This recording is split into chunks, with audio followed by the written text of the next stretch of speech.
Hi, my name is John Minnich. I'm an East Asia analyst at Stratfor, and I'm joined today by Rodger Baker, the Vice President of East Asia Analysis. So, Rodger, we've been watching recently this apparent kind of explosion of activity all throughout the Muslim world, really centered in Iraq and Syria, but with signs that there's potential connections to, or at least sort of synergies with what's happening in Pakistan, Afghanistan. And that kind of raises a question to think about what's been happening in Xinjiang with the Uighur Muslim ethnic group in Xinjiang over the last 6 to 8 months. And this is particularly relevant because on Saturday we have the 5-year anniversary of the 2009 Urumqi riots that killed about 200 civilians, and which in a lot of ways kind of mark the epitome of what I think is the previous paradigm in Xinjiang unrest, which is ethnic-based but essentially secular, without any kind of overt religious message. So the question is, do we begin to see some kind of paradigm shift given what we've seen in Xinjiang over the last 6 months? And I would say there are two primary characteristics to that. One is that we've begun to see signs that ethnic unrest is spreading in a certain sense. So instead of it just being a Uyghur-based thing, we have recent events that suggest that Hui Muslims are also involved in some attacks. Now, the second thing is that these attacks used to primarily target police forces in China, but now we see signs that they're spreading to attack Han civilians, both in Xinjiang and throughout China. What do you think? Well, I mean, it's still kind of early to tell whether or not this has finally crossed over ethnic barriers. The attack in Yunnan, there was some suggestion that the attackers, the Uyghur attackers, may have had some ability to shelter from the local Hui population. We had the other attack in Guangdong, where it appears that it was Hui Muslims who carried it out based on what they were wearing, their dress.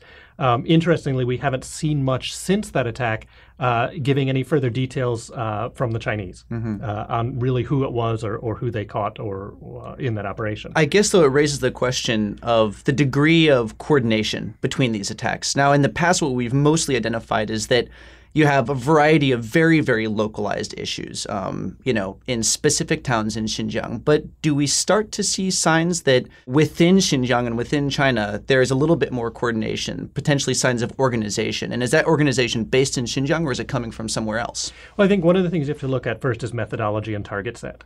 So in some ways, the methodology has been very similar to what they've done in the past. They use vehicles, they use knives, maybe some small explosives. We've seen them up the types of explosives that they're using. Most interesting, though, is the shift in target set, as you noted, particularly to transportation infrastructure.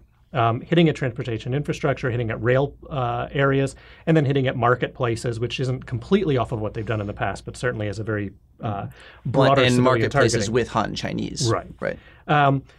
That suggests either a coordination in the planning process or a similar source of inspiration. Right. In other words, there are numerous methods of distributing both propaganda, methodologies that are going through the Islamic world on how to carry out attacks, how to carry out certain targetings, what types of bombs to build and things of that sort. We've noticed, for example, that TIP, which is in some sense the successor to ETIM, has claimed credit for an attack in Xinjiang, but hasn't necessarily claimed credit for the attacks in the other places. Right. It doesn't mean they didn't do it. Yeah. But just for clarity, so TIP, ETIM, these are the organizations that we're familiar with as kind of militant groups based out of or operating in Xinjiang. But we also know that they have historical connections to al-Qaeda, to groups in Afghanistan. Can you talk a little bit about that? Well, both ETIM, which is the East Turkestan Islamic Movement, and its successor TIP, originated outside of Xinjiang, not really inside Xinjiang, when they took their more concrete form. And it was because they were unable to really rally and push for their ideas inside of China. Both are more Islamic-based than purely ethnically based. A lot of what we see that takes place in Xinjiang is primarily ethnic. Even the militant activity is more about ethnic and socioeconomic differences than about the pan-Islam. ETIM, TIP have connected early on to al-Qaeda, to other groups. We see them primarily training in Afghanistan and Pakistan. We've seen them have individuals who have been active in Syria, in Iraq, in all of these places. And they are connecting into the broader ideology, which in some ways reaches its sort of pinnacle in what we're seeing in ISIS. So given these connections that we're beginning to see, how does that affect the Chinese government's response? What do we expect from the Chinese government going forward? I mean, we know that, so after this sort of spate of attacks over the last 8 months, we did have Beijing come out and in late May announce a year-long anti-terror campaign. And this is something that, insofar as there's always been security efforts, very strong security efforts in the region throughout China, but we've never seen it codified in quite the same way. And we've never really seen the government before identify this as a religious extremist issue in quite the overt way that they're doing now.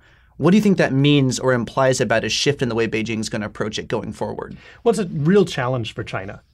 Traditionally, China has had some concerns about, say, cross-border elements. When ETIM obviously put Turkestan rather than just Uighur in, it connected it to the Central Asian militancies, and the Chinese were very nervous about that sort of broader-based element. They used the Shanghai Cooperation Organization and other interaction with the Central Asian states to really step up anti-terrorism cooperation, anti-terrorism training, and things of that sort to try to keep it down.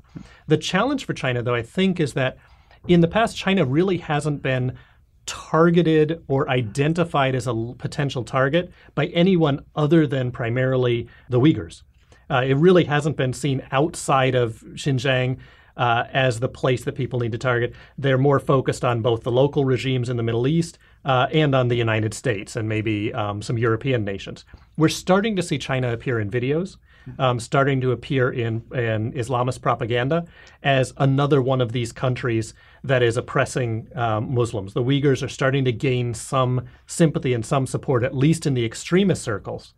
And that can really change the way China has to deal with it, because China has tried to remain neutral everywhere it goes. Right. Well, it'll be interesting to see how this plays into broader evolutions in Chinese foreign policy that we've been watching. I mean, this comes back to this idea that, you know, for most of Chinese history, you had this very contained unit in itself. China is an island, right? But over the last 20 years, we've started to see China move to a place, and it's an inexorable process. It's something that China can't stop, where they are suddenly importing a vast amount of resources from around the world. And a lot of those resources come from parts of the world where these kinds of ideas are virulent, where they're spreading very quickly, where they're very well established, right? So China, on the one hand, is dealing with this internationalization in its own backyard of the jihad problem, but also how does that play into this question of how can China evolve, or will China evolve to become a global power? Yeah, and that is going to take place over a long period of time. Right. This is the fundamental issue for China. China has little choice but to emerge as in a stronger role globally. Right. It recognizes that it is not capable yet to take that sort of strong role, and it's trying to avoid any perception of imperialism in following in the European model or the American model. That means it's trying to rely on things like increasing its contribution to UN peacekeeping forces. It's always tried to pay both sides of a conflict so that whoever wins is nice to the Chinese. Right. And that's starting to fail. We're seeing it fail in parts of Africa. We're seeing it fail in parts of Southeast Asia. And China has to redefine what it is at the same time that the government is trying to redefine what the economic structure of China is. At the same time, it's struggling with how does it redefine the role of the party and the relationship between the party and the people. All of these are coming together at the same moment. Right.